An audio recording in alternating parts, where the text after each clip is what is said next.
co-writer of the film as Clive Gollings, Mr. Nick Frost is here as well.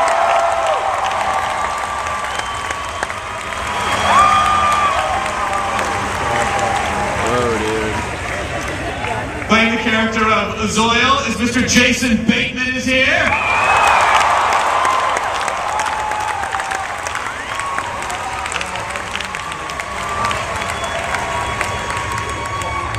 As the character of Haggard is Mr. Bill Hader.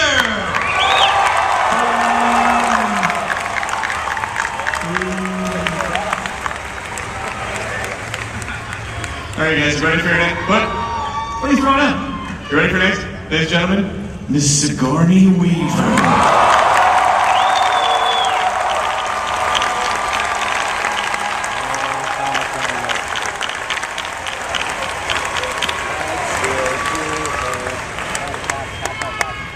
You're not wrong, sir. You're not wrong. Appreciate your enthusiasm. Playing the character of Shadow Child, Mr. Jeffrey Tambor.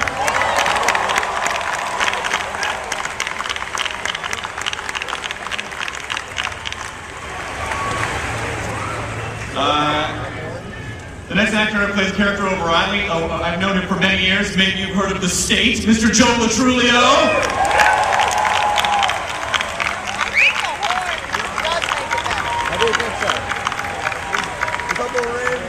And there is a little matter of the title character of the film. Paul himself is the voice of Mr. Seth Rogen.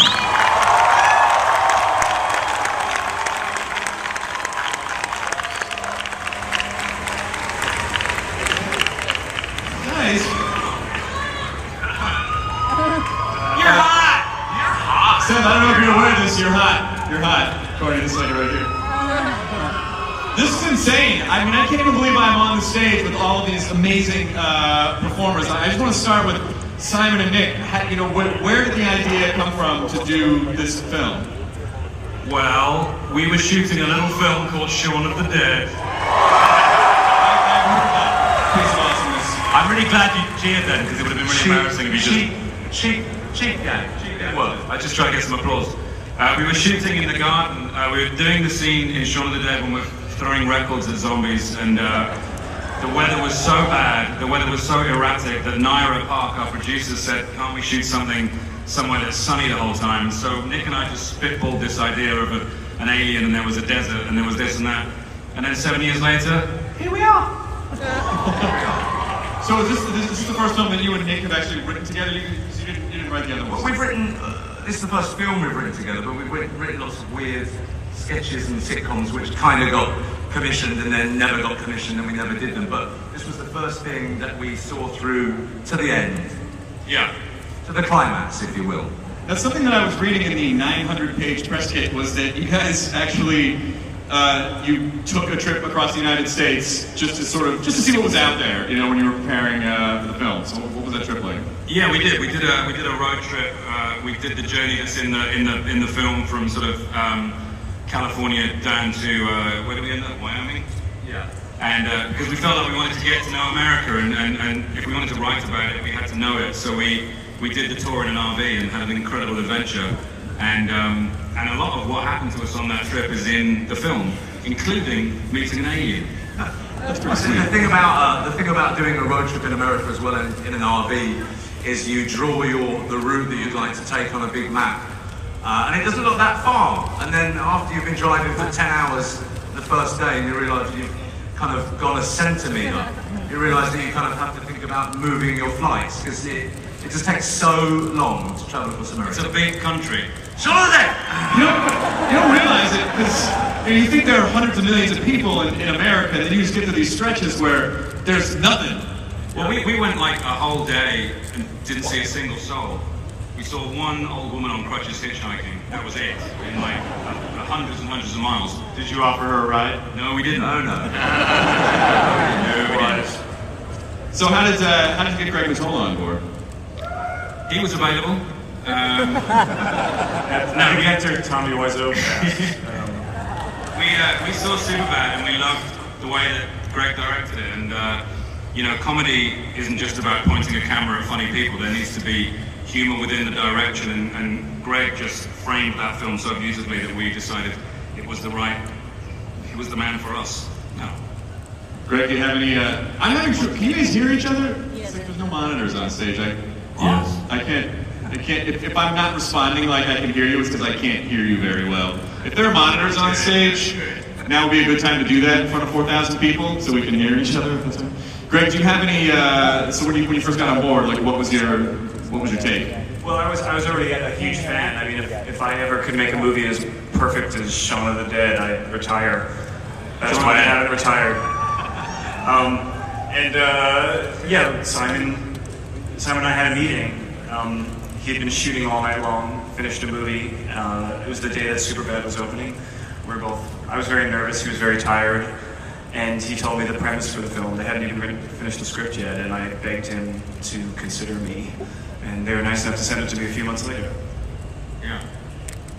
I want to ask Jason Bateman a question, because you play First of all, why are you so awesome? That's my first question. I don't know. I mean, You can have a chocolate for that. thank you. A little kiss from Jason Bateman. Second of all, you play the character of Lorenzo Zoil. Just think about that for a second, people. It took me a second too, Lorenzo Zoil. What is? But this seems like a little bit different of a role for you, because normally, you play this really sweet, nice guy, that is kind of surrounded by this world of craziness, and you're kind of the badass of this movie. You're sort of a hunter. Yes, in this I get to play the bad guy. I am. I don't know how much we're allowed to say about this movie of ours, Paul. Nothing. Not much. Nothing. Not much up until Paul dies at the end. You can't say anything. What? Yeah, dead. No. I play the bad guy. I play the guy in Hot Pursuit. If anybody here like Midnight Run, I basically play Yaphet Kotto minus about 100 pounds and a lighter skin. That's about it. Yeah. And then Bill Hader, you and Latrulio are sort of the backup guys to Zoil. Yeah, we're kind of like Peter Coyote and E.T. Except not just the crotch and the keys. You get to see our whole face, and stuff, which is good. We're kind of just stoked about the idea of being like FBI agents, kind of, right? Like kind of an Abbott and Costello type of. Yeah. It's just me playing a long line of bad authority figures in Greg Mottola movies. Does Greg let you guys improvise a lot, or is he like, no, stick to the script or I will break you? Right, yes. He must be stupid. Sigourney Weaver, I read the script. I know. Come on. You can't be a straight. Yeah, I know. I mean, every time you just want to stand up and give her a standing ovation. Have you been to Comic-Con before? I mean, 4 Aliens, 2 Ghostbusters. I mean, you've probably been to Comic-Con before, right? And Avatar. Avatar was a comedy. Well, no, I love comedy, and I was thrilled and overjoyed to be working with this ensemble. I was a big fan of Simon and Nick's and Greg and Jason's and Bill and everybody. I was a big fan of everybody here, and so to suddenly find myself in this incredibly witty, moving, exciting movie was really a thrill for me. Now you're kind of a voice for part of it. So did you not get to go out and shoot with everyone, or were you separated from the cast in that way? An actor learns to put everything into one's voice when one has to, and so I did that. But I do appear eventually, and I play a very glamorous, pivotal figure.